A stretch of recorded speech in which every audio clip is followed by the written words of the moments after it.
യോഗ്യത ഇല്ലാത്ത ആരെങ്കിലും ഉണ്ടെങ്കിൽ അത് ഭഗവാന്റെ ഭക്തി രസത്തിൽ ഒരു തടസ്സമായി വരും എന്ന് മനസ്സിലാക്കിയിട്ടാണ് ശ്രീവാസ് ഠാക്കൂർ അവിടെ അമ്മായിയമ്മയെ പുറത്താക്കിയത്.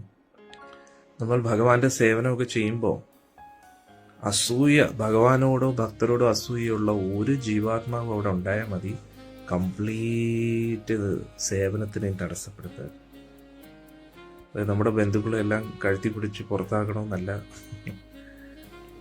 ഭഗവാനാണ് ഏറ്റവും ഇമ്പോർട്ടൻറ്റ് നമ്മൾ മനസ്സിലാക്കണം. നമ്മളെല്ലാവരെയും സ്നേഹിക്കണം, ബന്ധുമിത്രാദികളെല്ലാവരും സ്നേഹിക്കണം. പക്ഷെ ഭക്തിയുടെ കാര്യത്തിൽ നമ്മളെപ്പോഴും ഭഗവാനിൽ തന്നെ ഉറച്ചു നിൽക്കണം. നമ്മൾ കുടുംബാംഗങ്ങൾക്ക് വേണ്ടിയുള്ള ഉത്തരവാദിത്തങ്ങളെല്ലാം നിറവേറ്റണം.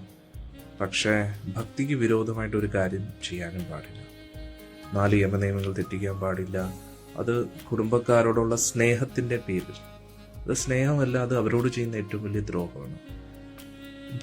പരിശുദ്ധ ഭക്തർ പ്രത്യേകിച്ച് എപ്പോഴും ഭഗവാനിൽ തന്നെ ഉറച്ചു നിൽക്കും. അവർക്ക് എപ്പോഴും ഭഗവാൻ കൃഷ്ണന്റെ സന്തോഷത്തിനായിരിക്കും പ്രാധാന്യത കൊടുക്കുന്നത്.